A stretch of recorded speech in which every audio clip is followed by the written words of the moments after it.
ವಾರಾಹಿಗೆ ವಾತ ಈ ವಿಶೇಷ ಕಾರ್ಯಕ್ರಮಕ್ಕೆ ಸ್ವಾಗತ. ನಾನು ವಿಜಯಲಕ್ಷ್ಮಿ ಶಿಬರೂರು. ಒಂದು ಜಲ ಯೋಜನೆ ಮುಗಿಯಲು ಎಷ್ಟು ವರ್ಷ ಬೇಕಾಗುತ್ತೆ ಹೇಳಿ? 10, 20, 30 ವರ್ಷ. ಆದರೆ ಇಲ್ಲೊಂದು ಜಲ ಯೋಜನೆ ಇದೆ.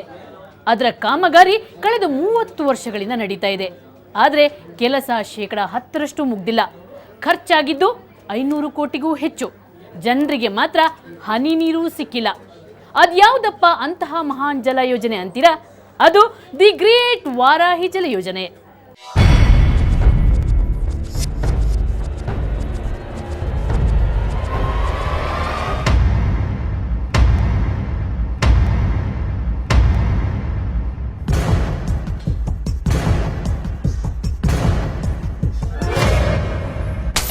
ವಾರಾಹಿ ಜಲ ಯೋಜನೆ ನಾನಾ ವಿಶೇಷತೆಗಳನ್ನೊಳಗೊಂಡ ವಿಶಿಷ್ಟ ಯೋಜನೆ.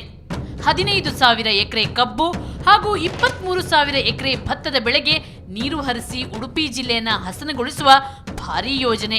ಅಷ್ಟೇ ಅಲ್ಲ, ವಿದ್ಯುತ್ ಉತ್ಪಾದಿಸಿ ವಿದ್ಯುತ್ ಬರ ನೀಗಿಸುವ ಕನಸು ಹೊತ್ತಿರುವಂಥದ್ದು.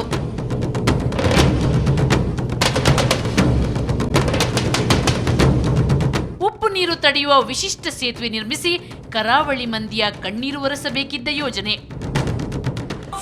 ಆ ಸಕ್ಕರೆ ಕಾರ್ಖಾನೆ ಮತ್ತು ಅದೇ ರೀತಿಯಲ್ಲಿ ನಮ್ಮ ಕುಂದಾಪುರ ತಾಲೂಕಿನ ಎಲ್ಲ ರೈತರಿಗೆ ನೀರನ್ನು ಕೊಡಬೇಕು ಅನ್ನೋ ಉದ್ದೇಶದಿಂದ ವಾರಾಹಿ ಯೋಜನೆಯನ್ನು ಮಾಡಿದ್ದಾರೆ.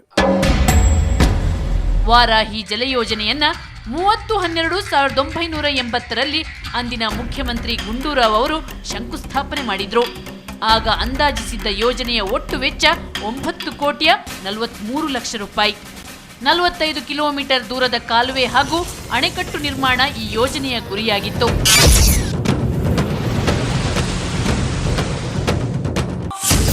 ಗುರಿಯೇನೋ ಮಹತ್ತರವಾಗಿತ್ತು.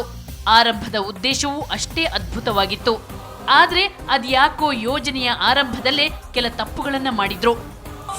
ದೊಡ್ಡ ತಪ್ಪು ಮಾಡಿದ್ರು ಆ ಕಾಲದಲ್ಲಿ. 2 ದೊಡ್ಡ ತಪ್ಪಾಗಿದೆ. ಒಂದು, ಎಡದಂಡೆ ಕಾಲುವೆಯನ್ನು ಕಂಪ್ಲೀಟ್ ಕೈ ಬಿಟ್ಟರು ಬುಡದಿಂದ. ವಾರಾಹಿ ಮೂಲದಿಂದ ಎಡದಂಡೆ ಕಾಲುವೆಯನ್ನು ಕೈ ಬಿಡುವಾಗ ಕೈ ಬಿಡಲಿಕ್ಕೆ ಕಾರಣ ಒಂದು ಸಣ್ಣ ಸತ್ಯಕ್ಕೆ ದೂರವಾದ ಮಾತನ್ನು ಸಂಬಂಧಪಟ್ಟವ್ರು ಹೇಳಿದ್ರು ನನಗೆ. ಸರ್, ಅಲ್ಲಿ ಫಾರೆಸ್ಟ್ ಹೆಚ್ಚು ಬರ್ತದೆ, ಭೂಮಿ ಕಡಿಮೆ ಇದೆ, ಆದ್ದರಿಂದ ಕೈ ಬಿಡಬೇಕಾಗಿ ಬಂತು. ಆ ಹಿನ್ನೆಲೆಯಲ್ಲಿ ಬಲದಂಡೆ ಕಾಲುವೆಯನ್ನು ಹಾಲಾಡಿವರೆಗೆ ಮುಂದರ್ಸಿ ಅಲ್ಲಿಂದ ಎಕ್ವಿಡೆಕ್ಟ್ ಹಾಕಿ ಎಡದಂಡೆ ಕಾಲುವೆಗೆ ಸೇರ್ತದೆ. ಈಗಿನ ಯೋಜನೆ ಪ್ರಕಾರ ಹಾಗೆ ಇದೆ. ಪದೇ ಪದೇ ಈ ಯೋಜನೆಯ ರೂಪುರೇಷೆಗಳನ್ನು ಬದಲಾಯಿಸಲಾಯಿತು. ಅದೊಂದು ಗೊಂದಲದ ಗೂಡಾಯಿತು. ಪರಿಣಾಮ ಯೋಜನೆಯ ಉದ್ದೇಶ ಮಸುಕಾಗುತ್ತಾ ಸಾಗಿತು. ಕ್ರಮೇಣ ವಾರಾಹಿ ಜಲ ಯೋಜನೆ ಗೊತ್ತು ಗುರಿಯಿಲ್ಲದೆ ಸಾಗಿತು. ಆರಂಭದಲ್ಲಿ ಚಾನಲ್ ಮಾಡಿದ್ದು ಬಿಟ್ಟು 2 ವರ್ಷ ಹಿಂದೆ ಮಾಡಿದ ಚಾನಲ್ ಎಲ್ಲ ಬಿರುಕು ಬಿಟ್ಟು ಎಲ್ಲ ಹೋಗಿದೆ. ಆಮೇಲೆ ಅಕ್ಯುರೇಟ್ ಮಾಡಿದ್ದಾರೆ, ಅದರಲ್ಲಿ ಸೀಪೇಜು ನೀರು ಹೊಳೆಗೆ ಹೋಗ್ತದೆ. ಆಮೇಲೆ ಇವರು ಈವರೆಗೆ ಮಾಡಿದ ಒಂದು ಚಾನಲ್ನ ಇದು ಉಂಟಲ್ಲ, ಈಗ ಇಲ್ಲಿ ನೀರು ಹೋಗ್ತದೆ. ಇದು ಅಚ್ಚುಕಟ್ಟು ಪ್ರದೇಶ ಅಂತೇಳಿ ಹೊಳೆವರೆಗೆ ಮಾಡಿದ್ದಾರೆ. ನಾವೀಗ ಹೊಳೆ ನೀರು ಈಗ ಹೊಳೆ ನೀರಿದೀಗ ಪಂಪ್ ಸೆಟ್ಟಲ್ಲಿ ತಂದದ್ದು. ಈ ನೀರು ಈಗ ಹೊಳೆಗೆ ಹೋಗೋದು. ಕೊನೆಗೆ ಈ ಯೋಜನೆ ಜನರಿಗೆ ನೀರುಣಿಸುವ ಉದ್ದೇಶ ಮರೆತು ಗುತ್ತಿಗೆದಾರರ ದಾಹ ತೀರಿಸೋ ಯೋಜನೆಯಾಗಿ ಬದಲಾಯಿತು. ವಾರಾಹಿ ಗುತ್ತಿಗೆದಾರರಿಂದ ಗುತ್ತಿಗೆದಾರರಿಗಾಗಿ ಮಾಡಿರುವಂತಹ ಯೋಜನೆ ಅಂತಾಗಿದೆ. ಕಳೆದ 30 ವರ್ಷಗಳಿಂದ ಈ ಗುತ್ತಿಗೆದಾರರು ಯೋಜನೆಗಳನ್ನು ಮಾಡಿ ಐಷಾರಾಮಿ ಜೀವನ ಸಾಗಿಸ್ತಿದ್ದಾರೆ. ಆದರೆ ಹನಿ ನೀರಿಗಾಗಿ ಕಾಯ್ತಾ ಇರುವ ರೈತರು ಮಾತ್ರ ಹಣ್ಣಾಗಿ ಹೋಗಿದ್ದಾರೆ. ಉದ್ದೇಶ ಮರೆತ ಯೋಜನೆಯ ಪ್ರಗತಿ ಪತ್ರ ಇಂತಿದೆ ನೋಡಿ. ವಾರಾಹಿ ಜಲ ಯೋಜನೆ ಕಳೆದ 30 ವರ್ಷಗಳಿಂದ ನಡೀತಾನೇ ಇದೆ. ಹಣಕಾಸು ಲೆಕ್ಕಪತ್ರದಲ್ಲಿ 50% ಕಾಮಗಾರಿ ಮುಗ್ದಿದೆ. ಆದರೆ ನಿಜವಾಗಿಯೂ ಕಾಮಗಾರಿ ಆಗಿದ್ದು 10% ಮಾತ್ರ.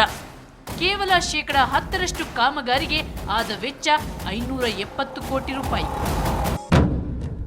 ತಮಾಷೆ ಅಂದ್ರೆ ಈಗ ಆಗಿರುವ 10% ಕಾಮಗಾರಿಯು ದುಸ್ಥಿತಿಯಲ್ಲಿದೆ.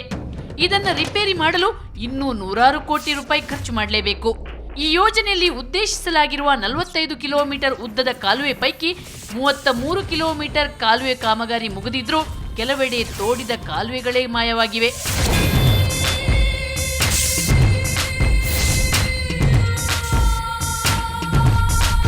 ಇದನ್ನ ಚಮತ್ಕಾರ ಅನ್ಬೇಕೋ ಗುತ್ತಿಗೆದಾರರ ಅವ್ಯವಹಾರದ ಚೇಷ್ಟೆ ಅನ್ಬೇಕೋ ಗೊತ್ತಾಗ್ತಿಲ್ಲ.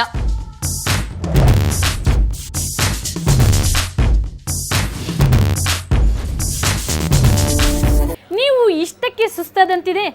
ಆದರೆ ಈ ಯೋಜನೆಯಲ್ಲಾದ ಅವ್ಯವಹಾರದ ಪಟ್ಟಿ ಇನ್ನೂ ದೊಡ್ಡದಿದೆ. 500 ಕೋಟಿ ಖರ್ಚಾದರೂ ಕೂಡ ಹನಿ ನೀರು ಸಿಗದಂಥ ಈ ಯೋಜನೆಯಲ್ಲಿ ಗುತ್ತಿಗೆದಾರರು ಹೇಗೆಲ್ಲ ಹಣ ಲೂಟಿ ಮಾಡಿದ್ದಾರೆ, ಜನಪ್ರತಿನಿಧಿಗಳು ಅದು ಹೇಗೆಲ್ಲ ಆಟ ಆಡಿದ್ದಾರೆ ಅಂತ ತಿಳಿಸ್ತೀನಿ ಸಣ್ಣ ಬ್ರೇಕ್ನ ನಂತರ.